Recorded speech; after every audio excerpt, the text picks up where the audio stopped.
Marcus Daniels was not just another name in the world of science and technology.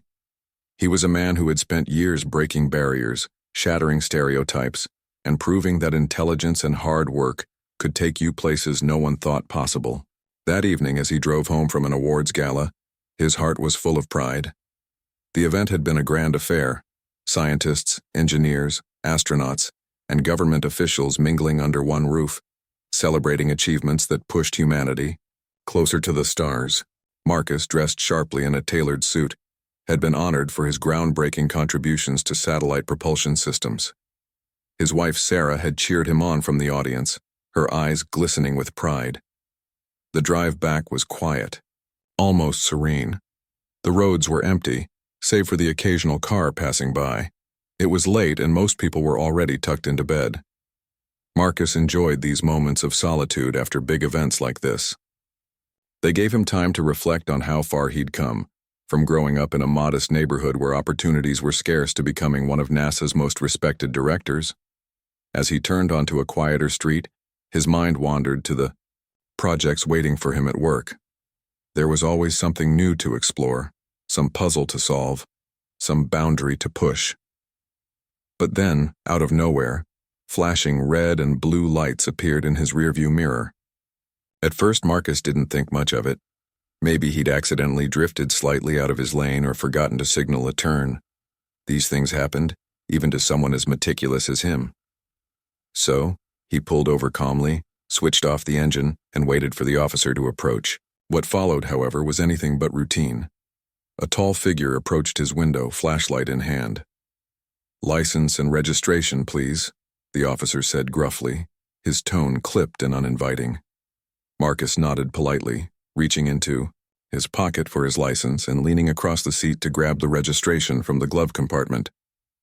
"Good evening, officer," he said, handing over the documents. "Is there a problem?" The officer glanced at the papers briefly before shining the flashlight directly into Marcus's face. The sudden brightness made Marcus squint. "Do you know why I pulled you over?" the officer asked, his voice laced with suspicion. "I'm not sure," Marcus replied honestly. "I may have missed signaling a lane change earlier, but other than that I can't think of anything." The officer ignored his explanation and instead began asking questions. "Whose car is this?" he demanded, pointing his flashlight toward Y. "The dashboard. It's my wife's," Marcus answered patiently.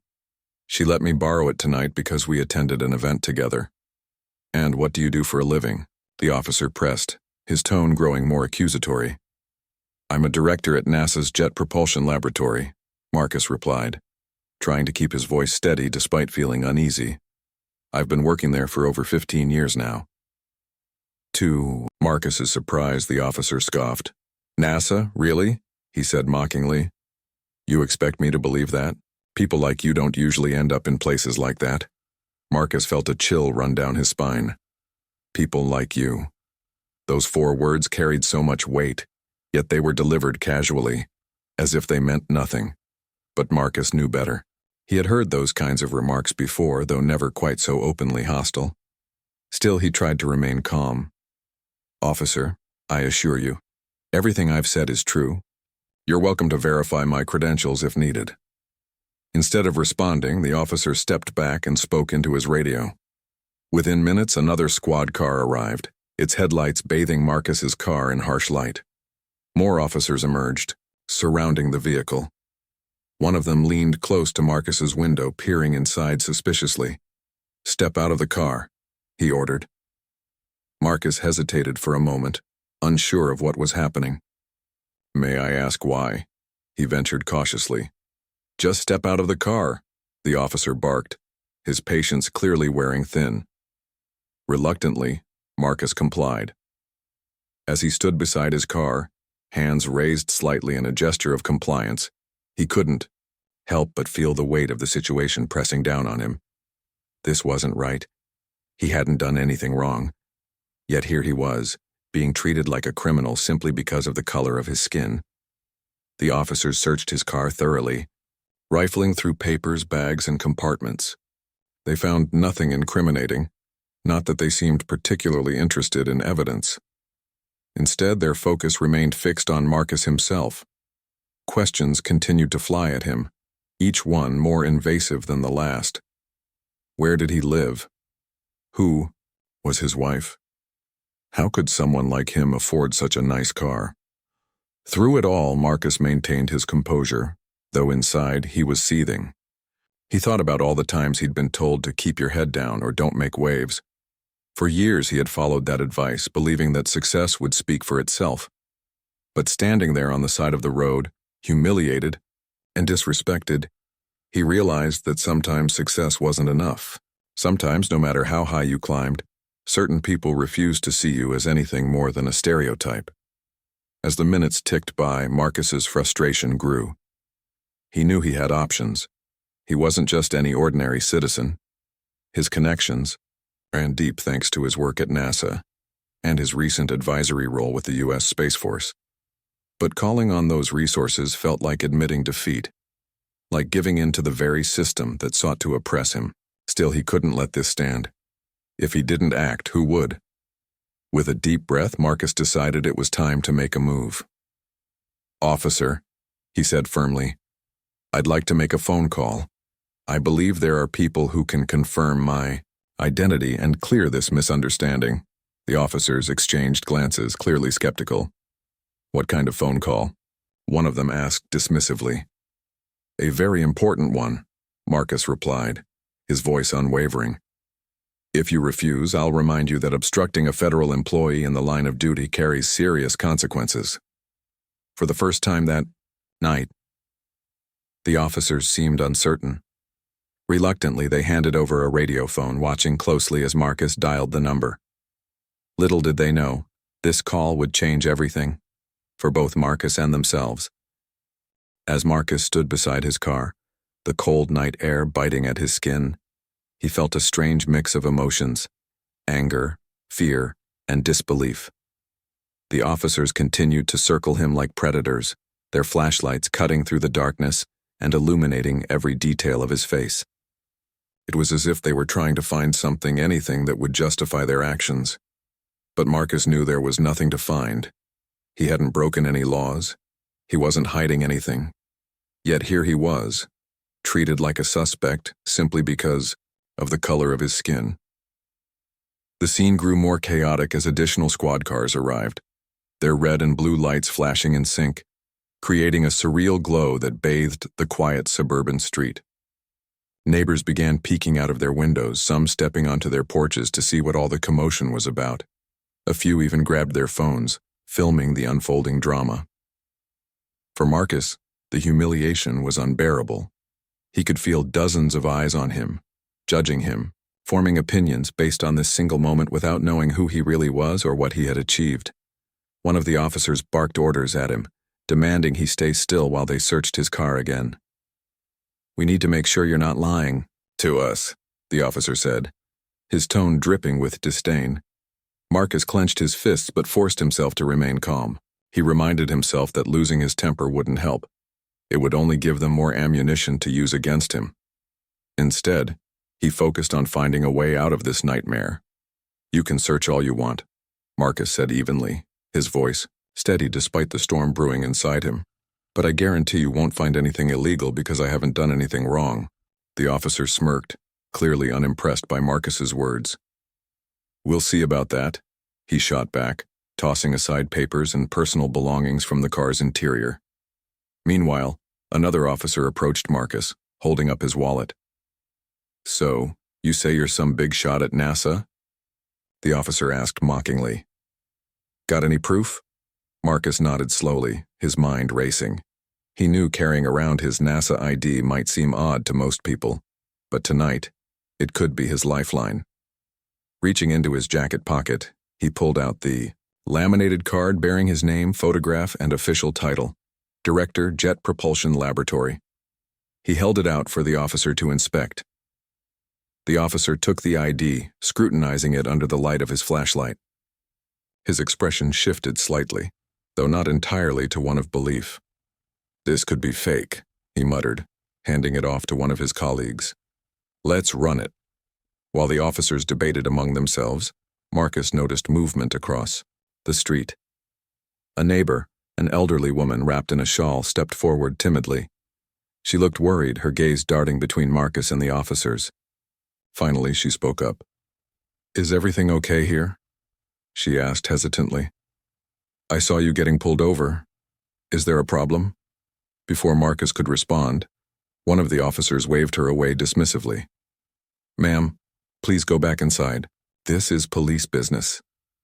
The woman hesitated for a moment longer before retreating back into her house, shaking her head. Marcus appreciated her concern, but he knew no amount of civilian intervention would stop what was happening. He was on his own now, or so it seemed. As the minutes dragged on, Marcus's frustration mounted. He thought about all the times he'd been told to pick his battles or let things slide. Growing up, he'd learned early on that speaking up often came with consequences, especially when dealing with authority figures who didn't take kindly to being questioned. But tonight, silence wasn't an option.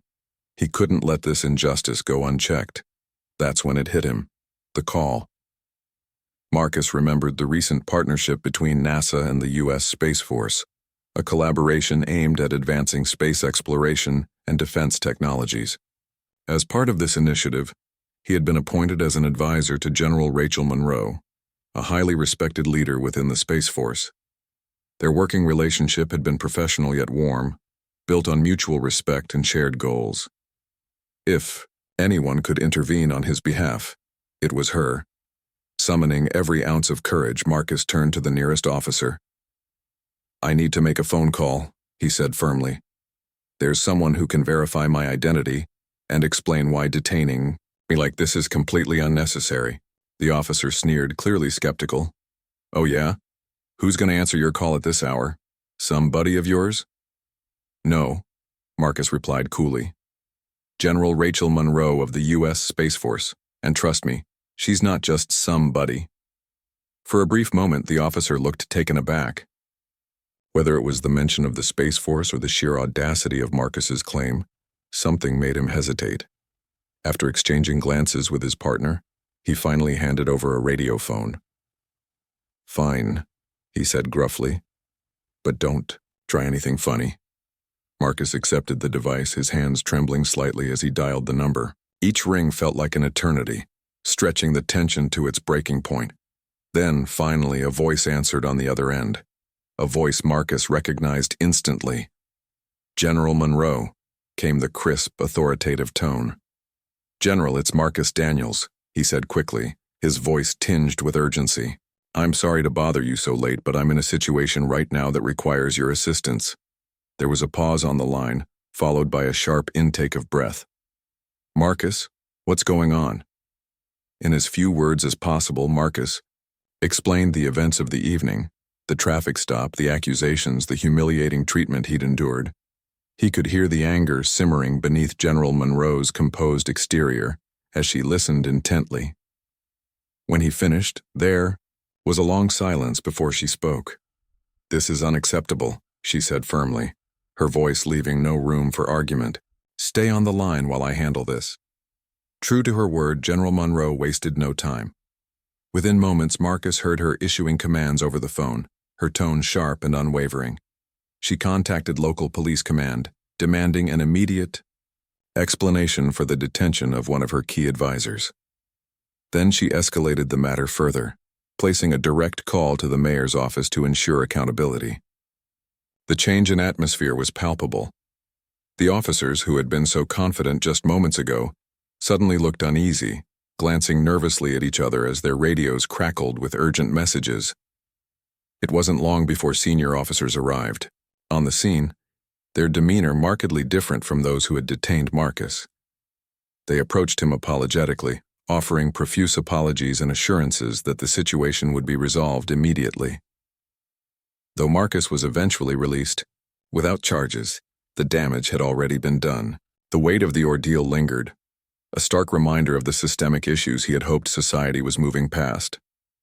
As Marcus climbed back into his car, his hands still trembling slightly, he realized this was far from over. The incident had exposed a harsh truth, one that demanded action. And as much as he wanted to put it behind him, he knew he couldn't. Not yet. because if he didn't speak up, who would? The moment Marcus hung up the phone after speaking with General Rachel Monroe, the atmosphere around him shifted dramatically.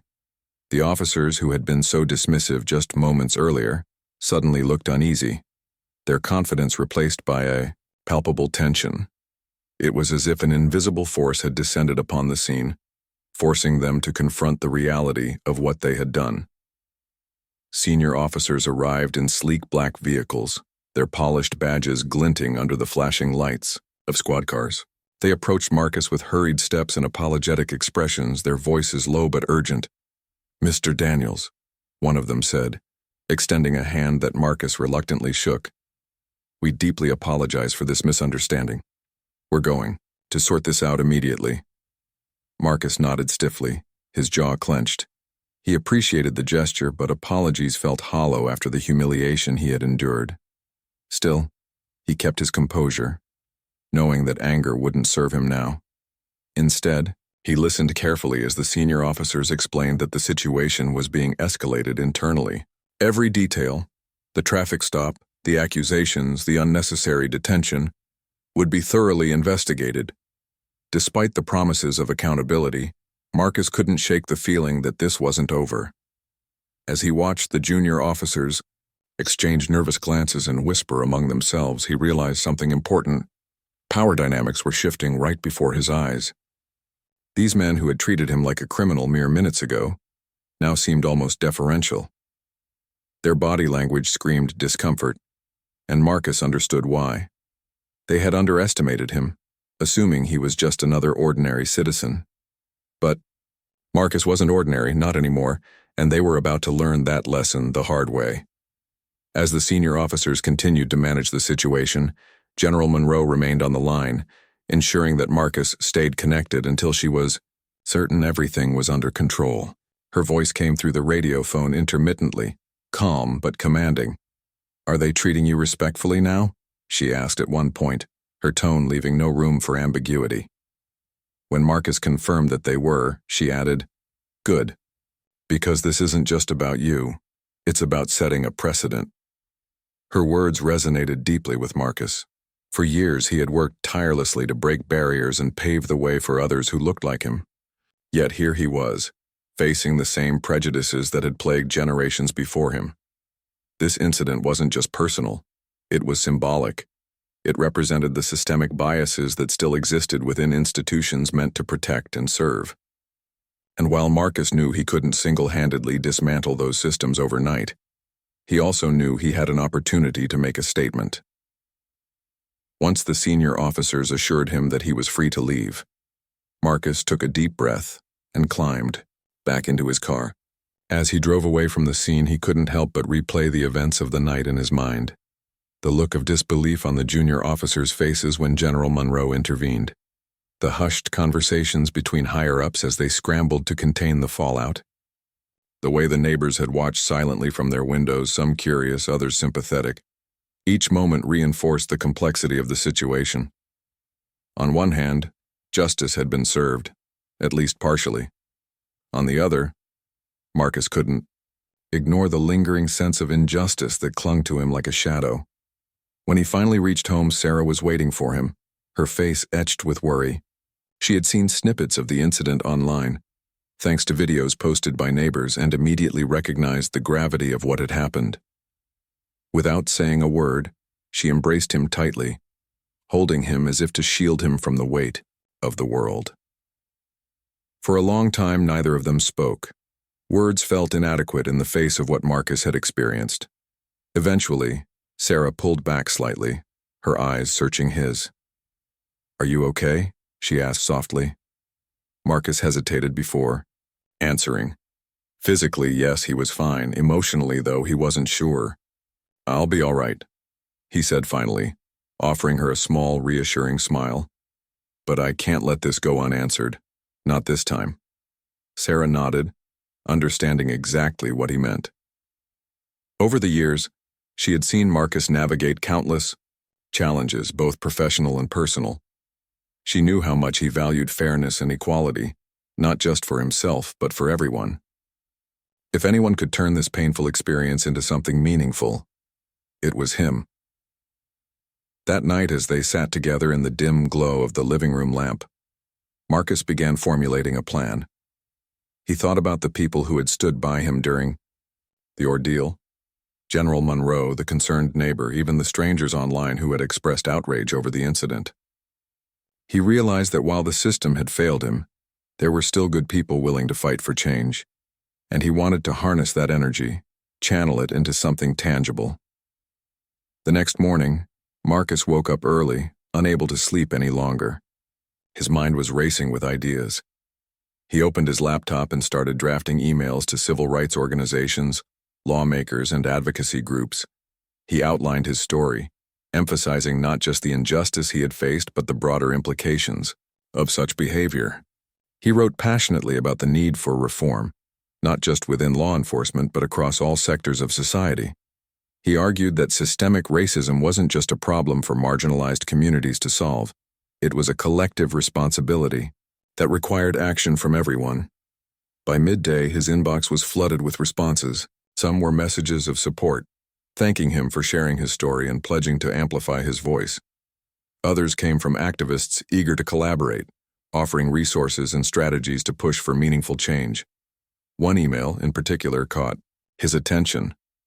It was from a prominent journalist who specialized in covering social justice issues.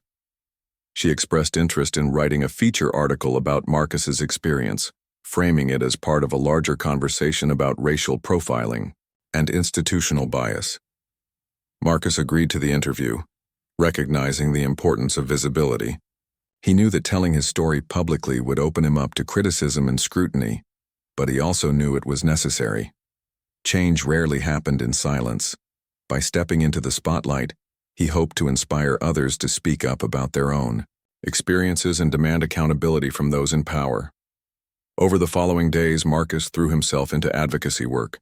He attended virtual meetings with civil rights leaders, brainstorming ways to address systemic racism within law enforcement.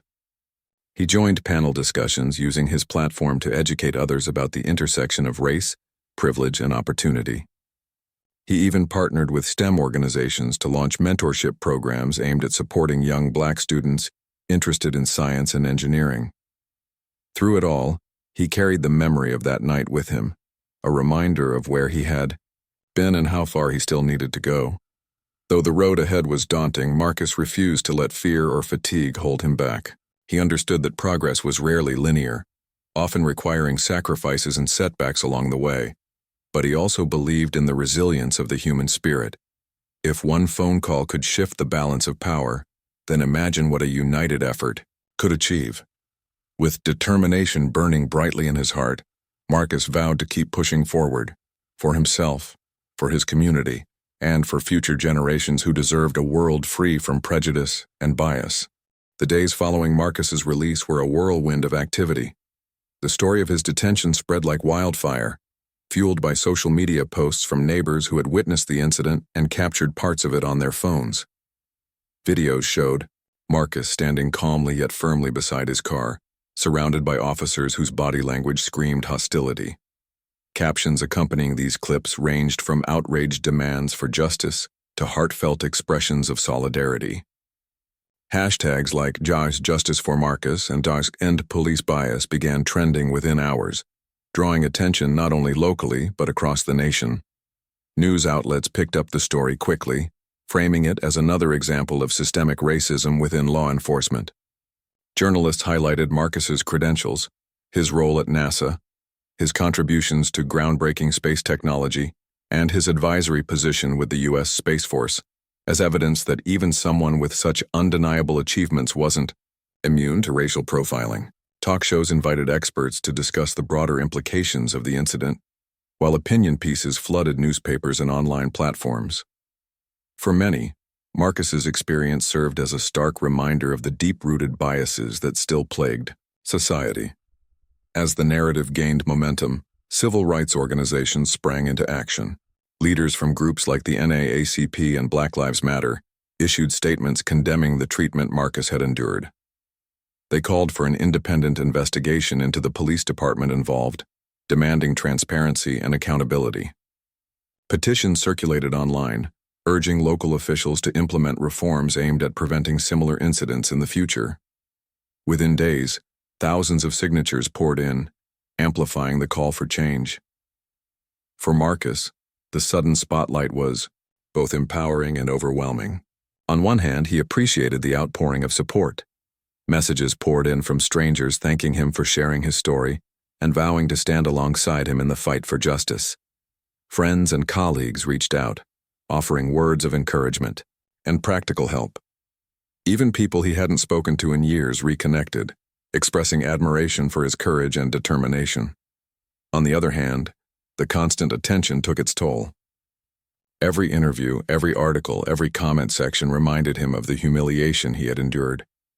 He couldn't scroll through social media without seeing debates about whether his case was an isolated incident or part of a larger pattern. Some comments praised him as a hero, others dismissed his claims, accusing him of exaggerating or playing the race card. The polarization was exhausting, forcing Marcus to confront the harsh reality that no matter how much progress society made, there would always be those resistant to change. Despite the challenges, Marcus refused to retreat. He knew this moment presented a unique opportunity to use his platform to advocate for real, lasting reform. He began collaborating closely with civil rights leaders, attending strategy sessions where they mapped out plans to address systemic racism within law enforcement.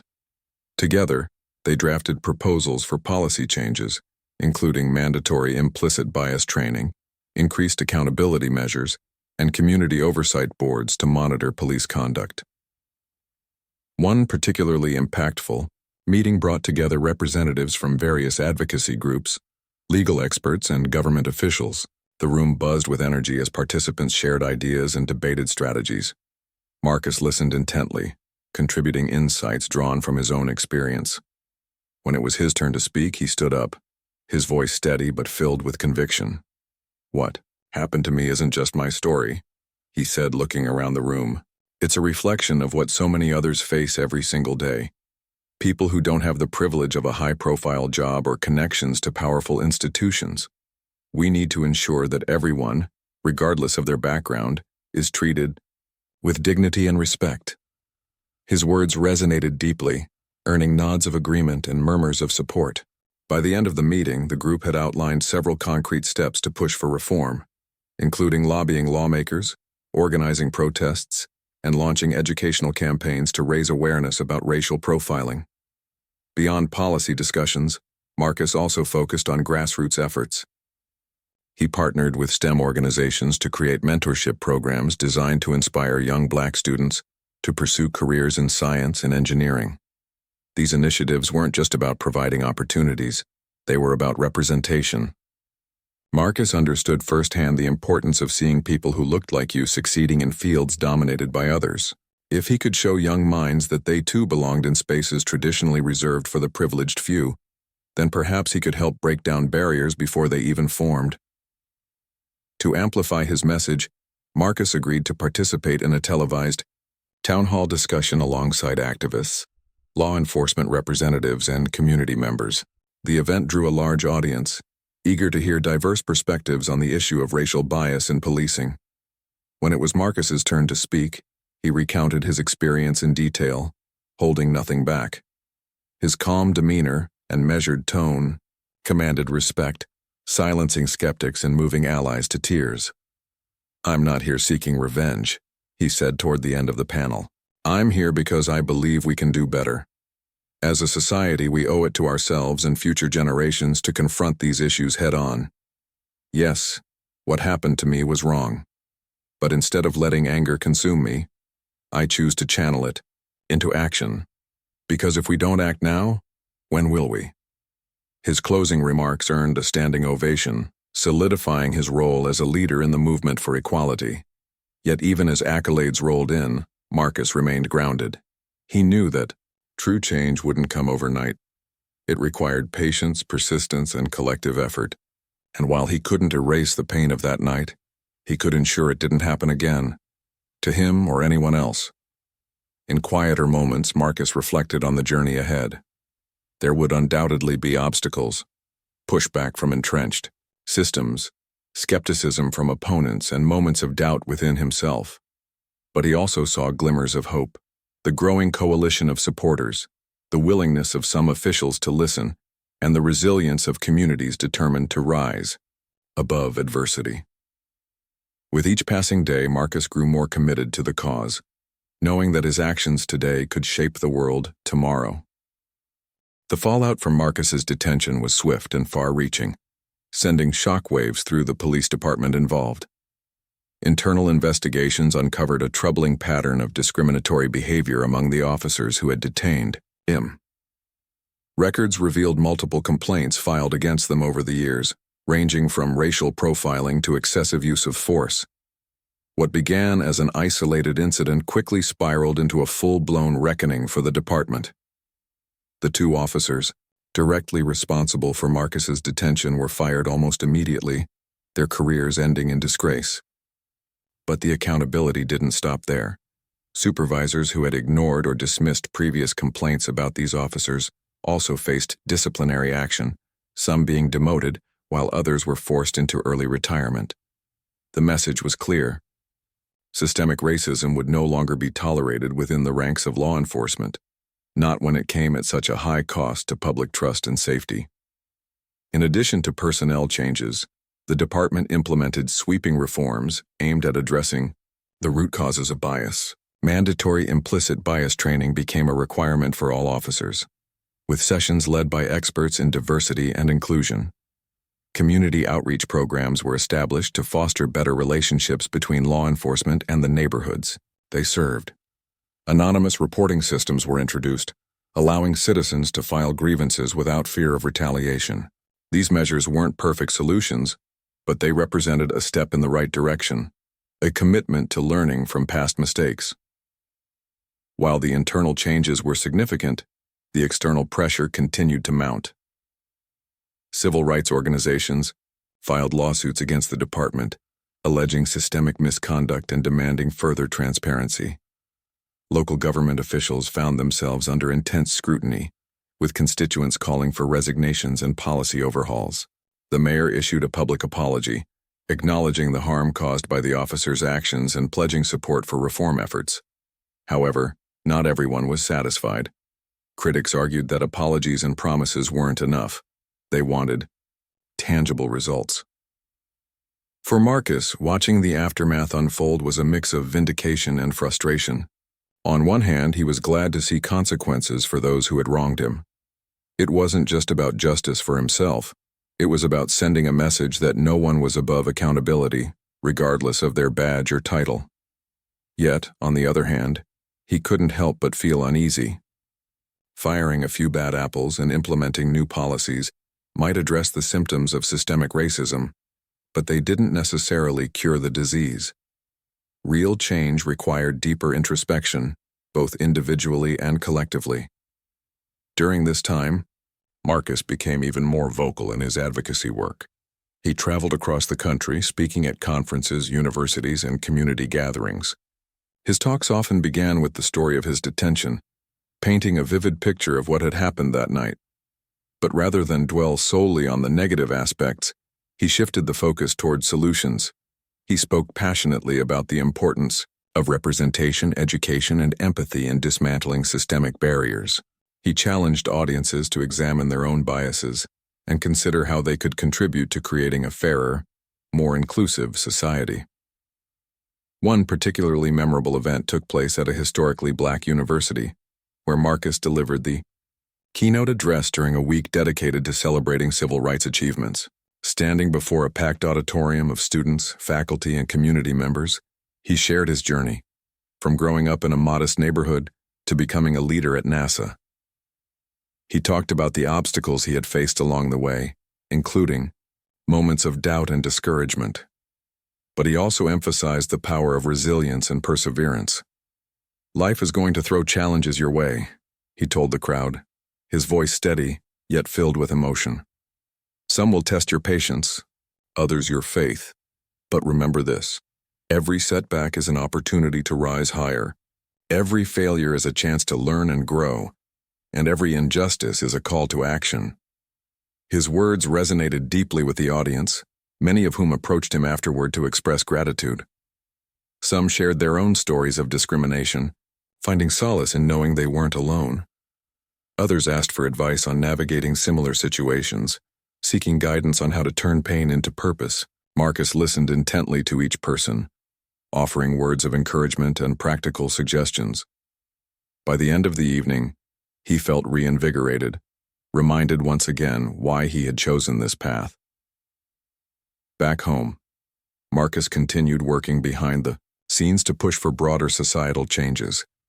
He collaborated with lawmakers to draft legislation aimed at increasing oversight of law enforcement agencies.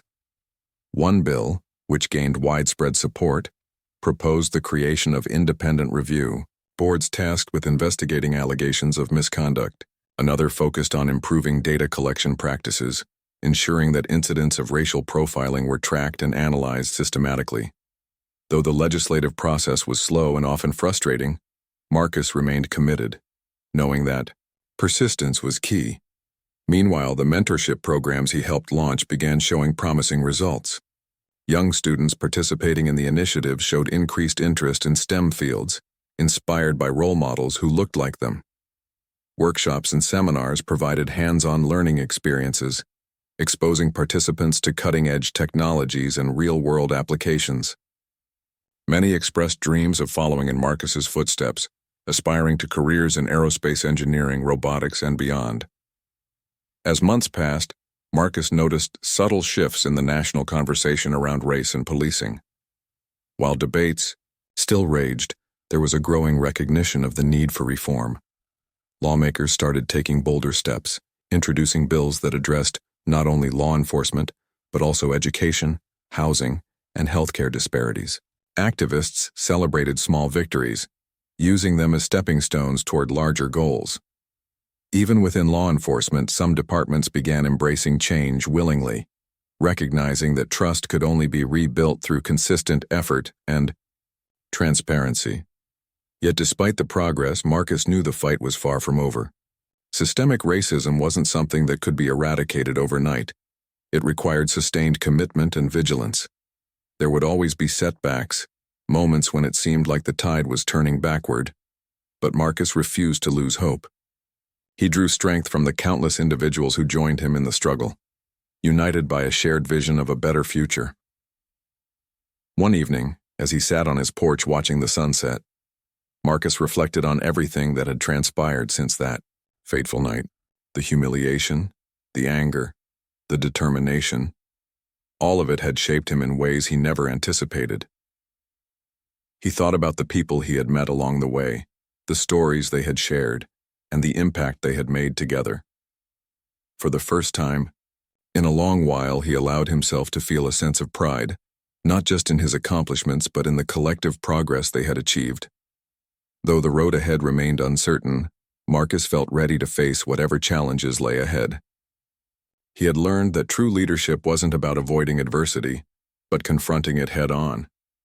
And if one man's experience could spark meaningful change, then perhaps the world really was capable of becoming a better place, one step at a time.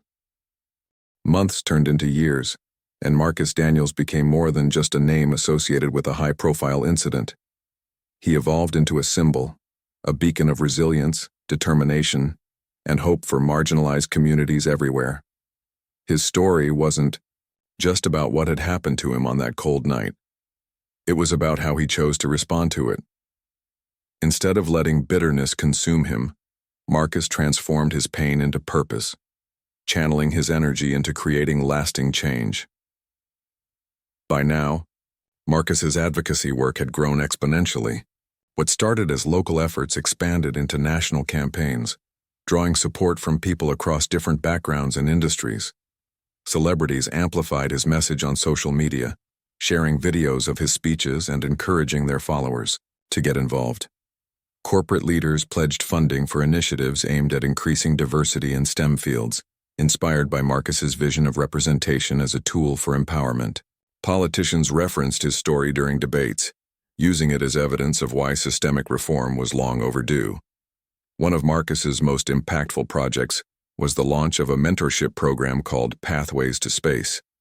Designed specifically for underrepresented youth, the initiative provided students with access to resources, workshops, and networking opportunities within the aerospace industry.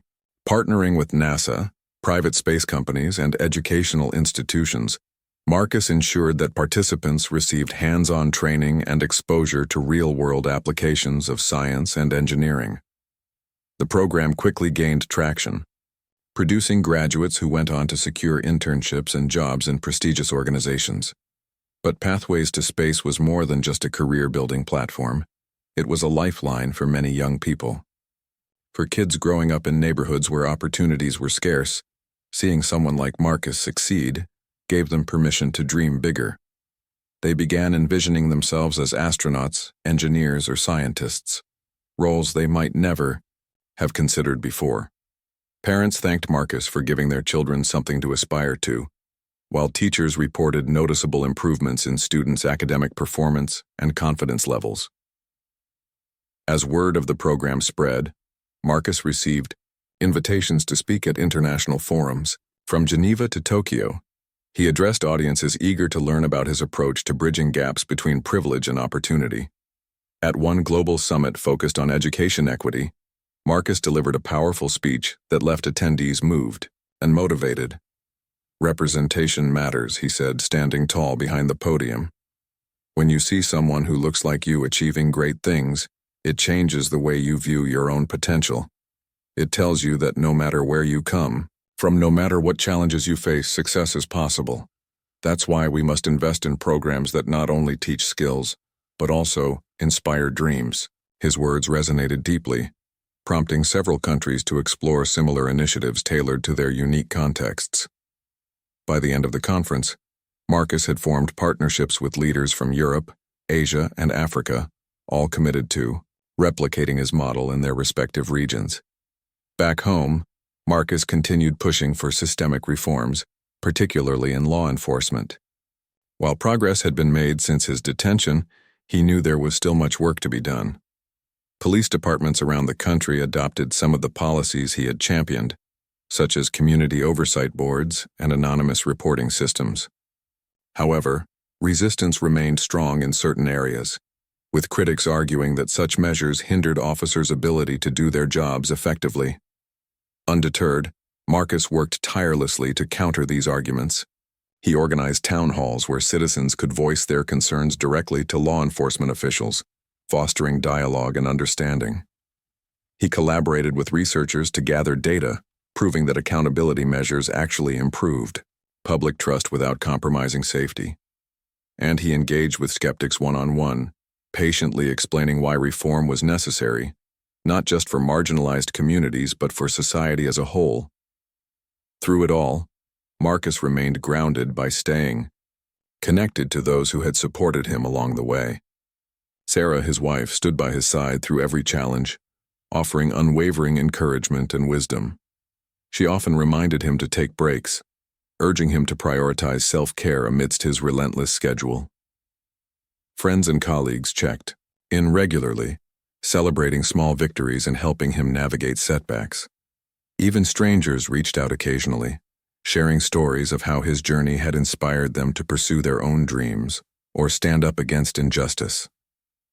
Despite the accolades and recognition, Marcus never lost sight of his roots. He frequently returned to his old neighborhood, hosting events to engage with young people and remind them of their worth. On one such visit, he met a teenage boy named Jamal, whose passion for robotics mirrored Marcus's own childhood fascination with engineering. Recognizing the spark in Jamal's eyes, Marcus took him under his wing, mentoring him personally and securing him a spot in the Pathways to Space program. Years later, when Jamal graduated from college with honors and landed a job at a leading tech company, Marcus felt an indescribable sense of fulfillment. Reflecting on his journey, Marcus realized that true legacy wasn't measured by awards or headlines. It was reflected in the lives touched and transformed. Every student who pursued a STEM career because of his mentorship, every community that embraced reform due to his advocacy, every person who found courage in his example, all of this mattered more than any title or position ever could. In quieter, Moments Marcus allowed himself to think about that night. The flashing lights, the accusatory stares, the humiliation. Though painful memories lingered, they no longer defined him. Instead, they served as fuel for his mission, reminders of why the fight for equality was so crucial. He understood that systemic racism wouldn't disappear overnight, but he believed in the power of incremental change. Each policy enacted, each mind opened, each life uplifted brought the world closer to justice. On a crisp autumn morning, Marcus stood at the podium once again, this time addressing a crowd gathered for the unveiling of a new monument dedicated to civil rights pioneers. As he gazed out at the sea of faces, young and old, diverse yet united, he felt a profound sense of gratitude. Gratitude for the struggles that had shaped him, for the allies who had joined him, and for the future generations who would carry the torch forward. "We are standing on the shoulders of giants," he said, his voice echoing through the plaza. "People who fought tirelessly for freedoms we sometimes take for granted. Their sacrifices paved the way for us, and now it's our turn to pave the way for others. Let us honor their legacy not with empty words, but with bold actions. Let us build a world where everyone has the chance to reach for the stars." The audience erupted in applause, their cheers mingling with the rustling leaves overhead. For Marcus, it was a moment of clarity, a reminder that while the road ahead might be long, every step mattered. With renewed resolve, he stepped down from the podium, ready to continue the journey. Because if one man's experience could ignite a movement, then perhaps the sky wasn't the limit after all. Perhaps it was just the beginning.